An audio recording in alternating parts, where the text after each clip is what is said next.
Bonne journée. Le film commence par un jeune homme nommé Garrick et sa petite amie Heather, qui projetaient de passer une soirée et se rendirent à la marina car ils allaient y faire une excursion touristique en mer, dans la ville, et envisagèrent de louer un bateau pour plonger dans l'eau et observer les requins. Et, après leur arrivée, ils rencontrèrent un vieil homme nommé Dave, qui leur apprit qu'il était l'ami de Tucker, considéré comme le propriétaire du bateau, qu'il souhaitait la louer, puis Dave les surprit par un avertissement sévère, en leur disant que le jeune homme qui les avait précédés dans cette excursion avait été mordu par un requin et avait trouvé la mort.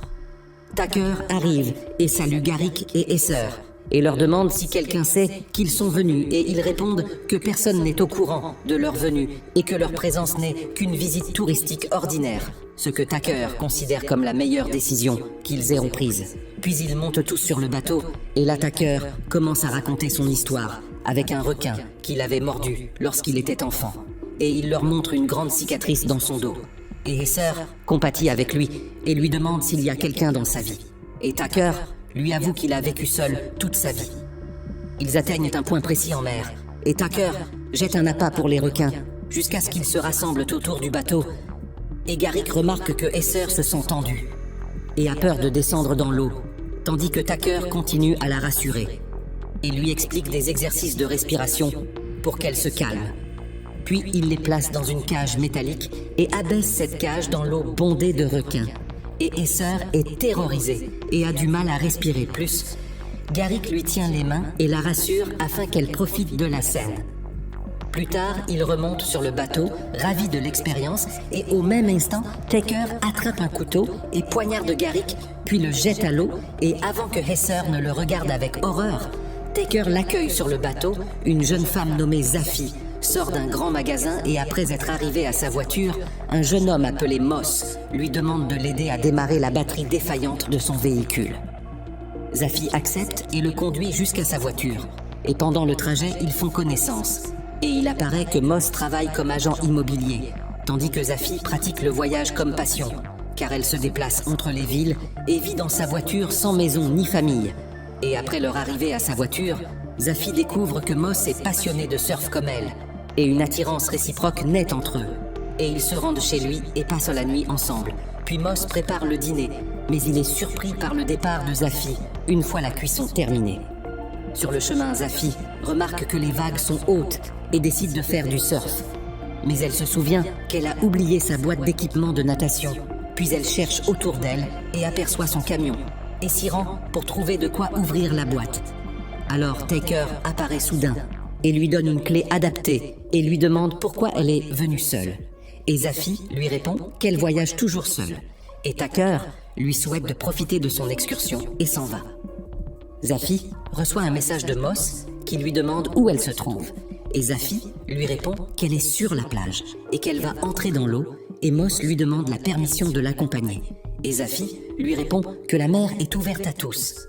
Et soudain, Tucker la surprend par derrière et l'étrangle jusqu'à ce qu'elle perde connaissance, puis il colle un ruban sur sa bouche et la transporte dans sa voiture jusqu'au bateau. Et le lendemain, Moss arrive à l'endroit où se trouvait Zafi et s'étonne de sa disparition et trouve son téléphone qui sonnait dans sa voiture.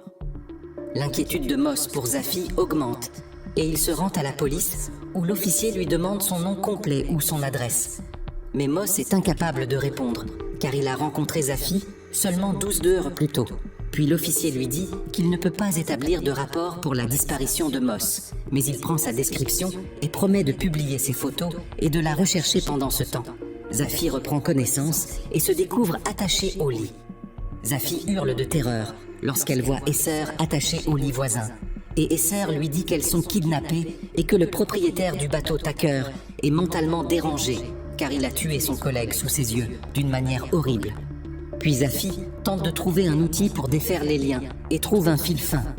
Mais son malheur fait entrer Tucker, portant de la nourriture et de l'eau. Et elles boivent l'eau à cause de la chaleur. Puis à peine Tucker sorti, Heather s'évanouit. Zafi se sent étourdi avant que Tucker ne revienne et annonce qu'il a mis un sédatif dans l'eau, puis il arrache le fil de la main de Zafi en lui confirmant qu'il adore la proie qui résiste et la jette au sol. Puis Zafi se réveille plus tard et se retrouve attachée à une chaise sur le pont du bateau et elle voit Esser suspendue par une corde tandis que Tucker, derrière elle, dirige une caméra vers la mer. Puis il arrache une mèche des cheveux de Esser et met l'appareil en marche, la soulevant au-dessus de l'eau, puis la descendant lentement au milieu de ses cris. Zafi le supplie, mais Tucker ne lui répond pas et filme le requin, dévorant Esser qui meurt. Puis il filme Zafi en train de pleurer de peur, puis il l'enferme dans la cabine et célèbre son crime en buvant et en dansant d'une manière étrange. Puis il place la mèche de cheveux et la bande enregistrée dans une boîte à l'intérieur d'une armoire remplie de bandes similaires et le lendemain, Tucker entre auprès de Zafi, portant de la nourriture et Zafi le frappe du pied et le traite de malade, mais il lui confirme sa passion pour les requins et la nécessité de les nourrir, puis il s'en va. Zafi remarque un seau sur le sol, casse son manche et en fait un outil tranchant. Et peu après, Tucker revient avec une seringue remplie d'un sédatif et s'approche d'elle. Zafi fait semblant de dormir, puis poignarde Tucker avec le manche dans son cou et Tucker s'effondre inconscient. Puis Zafi lui arrache la clé des menottes de la main et se libère. Mais Tucker reprend connaissance lorsque Zafi s'apprête à prendre son couteau. Elle le frappe et s'enfuit, mais Tucker la poursuit avant qu'elle ne ferme la porte et Zafi se précipite vers le pont du bateau. Tucker parvient à injecter partiellement Zafi avec le sédatif, mais elle le frappe encore et atteint la cabine de pilotage où elle tente de contacter les gardes-côtes, mais découvre que l'émetteur est hors service. Puis elle aperçoit un navire proche et crie de toutes ses forces. Cependant, l'effet du sédatif augmente et elle se sent étourdie. Puis Tucker apparaît et s'avance vers elle, et Zafi saisit la caméra pour se défendre. Mais Tucker lui demande de la remettre à sa place. Zafi jette la caméra dans l'eau, puis saute elle aussi, et nage de toutes ses forces, jusqu'à perdre connaissance, puis Tucker la ramène au bateau à l'aide d'un grappin et la traîne de nouveau à l'intérieur du navire. Le lendemain, les équipes de secours qui recherchaient Zafi apparurent, tandis que Moss réfléchissait à la façon de la retrouver. Et soudain, une idée lui vint. Il ouvrit une application destinée aux surfeurs pour suivre le mouvement des vagues sur toutes les plages afin de savoir quand elles se lèveraient.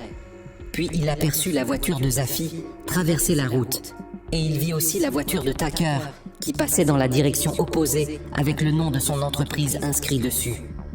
Moss fit des recherches en ligne sur l'entreprise et découvrit que Tucker louait son bateau pour des excursions en mer. Puis il l'appela pour lui parler de Zafi, mais trouva le téléphone éteint.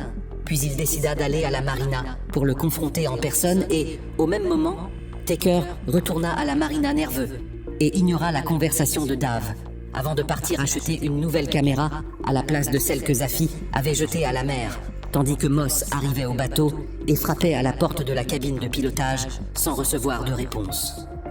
Moss décida de quitter les lieux, mais il entendit soudain un bruit montant du dessous du pont, et il posa son oreille sur le plancher et reconnut la voix de Zafi qui tentait de se libérer. Puis il brisa la vitre de la porte et suivit le son jusqu'à ouvrir la cabine, et resta stupéfait devant Zafi, et il lui retira le ruban de la bouche, et elle lui dit qu'elle avait été kidnappée et lui demanda d'appeler la police immédiatement. Moss monta alors sur le pont pour chercher un signal de téléphone, mais Tucker surgit soudain et le projeta au sol.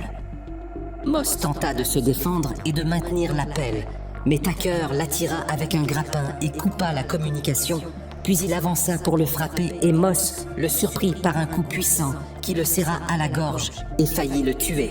Mais Dave entra à ce moment précis et frappa Moss à la tête, ce qui le rendit inconscient. Puis Dave entendit les cris de Zafi, et avant qu'il ne comprenne la situation, il reçut un coup mortel de Tucker qui mit fin à sa vie, tandis que Moss reprenait connaissance et se trouvait attaché au lit voisin de celui de Zafi. Zafi lui demanda s'il avait pu prévenir la police, et Moss s'excusa en lui avouant qu'il n'y était pas parvenu. Et elle le remercia d'avoir essayé de l'aider. Et à ce moment-là, Tucker entra et leur injecta un sédatif, puis ils se réveillèrent ligotés sur le pont du bateau. Tucker coupa une mèche des cheveux de Moss, la garda, puis le hissa avec la grue pour le descendre dans la mer, afin que les requins le dévorent. Moss fut terrifié en voyant les requins sous lui, et Zafi lui demanda de rester immobile pour qu'il ne l'attaque pas de sorte que Moss demeura exactement à la même place, et les requins passèrent sans le toucher, ce qui mit Tucker en colère. Il poignarda alors Moss pour faire couler son sang et attirer les requins vers lui. Mais il arrêta brusquement la grue lorsqu'il entendit le bruit d'un avion approcher du bateau. Et il ramena rapidement Moss et Zafy dans la cabine, puis surveilla l'avion jusqu'à ce qu'il s'éloigne. Zafy regarda Moss évanoui et se sentit coupable. Elle décida de se casser un doigt pour libérer sa main des entraves. Elle essaya sans succès, puis elle mordit son doigt jusqu'à le sectionner. Tucker arriva pour endormir Zafy. Mais il trouva son lit vide, alors Zafy surgit de derrière la porte, referma la cabine sur lui et se dirigea vers la passerelle pour tenter de démarrer le bateau et revenir vers le rivage. Tucker sortit de la cabine et coupa le tableau électrique du bateau, ce qui découragea Zafy. Mais elle aperçut une île proche. Elle se hâta d'allumer une fusée pour envoyer un signal de détresse, mais Tucker l'attaqua par derrière. Zafy lança alors la fusée dans sa direction, sans le toucher, et courut vers la cuisine. Puis elle brisa la fenêtre pour s'enfuir. Mais ses vêtements se coincèrent. Tucker la saisit violemment et tenta de la poignarder, mais Zafy le frappa et le blessa d'un coup de couteau à la main, puis elle sauta à l'eau et nagea vers l'île. Tucker monta dans une barque, la poursuivit, la rattrapa sur la plage et plaça sa main sur sa bouche, jusqu'à ce qu'elle perde conscience. Zafy reprit connaissance et se découvrit suspendu à la grue, tandis que Moss était ligoté sur une chaise. Il semblait inquiet pour elle, mais demeurait sans défense. Alors un énorme requin apparut dans l'eau, et Tucker se réjouit en affirmant que c'était le spectacle qu'il rêvait de voir depuis longtemps. Il descendit Zafy dans la mer. Zafy tenta de garder son calme et Tucker filma la scène avec sa caméra. Lorsque le requin s'approcha, Zafy le frappa de ses jambes et l'écarta. Mais la colère de Tucker augmenta. Il saisit une lance et attaqua le requin pour l'exciter, mais le requin se saisit de la lance et la lui arracha. Alors Zafy profita de l'occasion, s'empara de la lance et se prépara à se défendre. Puis le requin plongea et disparut, tandis que Zafy accrocha la lance au crochet de la grue et y grimpa jusqu'à la corde pour se libérer. Et pendant que Tucker filmait sa souffrance, Zafy coupa la corde, chuta dans l'eau et trouva le requin devant elle. Zafy resta immobile jusqu'à ce que le requin passe près d'elle sans la blesser, puis elle remonta sur le pont du bateau et aperçut Tucker qui la cherchait dans la mer. Dès qu'il se retourna, elle lui planta une flèche dans la poitrine. Tucker tomba à l'eau et tenta de nager pour revenir avant que le requin ne fonde soudain sur lui et ne le coupe en deux dans une scène terrifiante, tandis que Zafy filmait l'événement comme Tucker le faisait avec ses victimes. Ensuite, le requin revint et emporta l'autre moitié du corps de Tucker au loin, mais la corde s'enroula autour de la jambe de Zafy et la tira dans l'eau. Moss prit peur et appela Zafy jusqu'à perdre connaissance, et après quelques instants, Zafy parvint à se libérer et à flotter à la surface. Puis elle écarta le corps de Tucker et remonta sur le bateau et tenta de réveiller Moss en vain.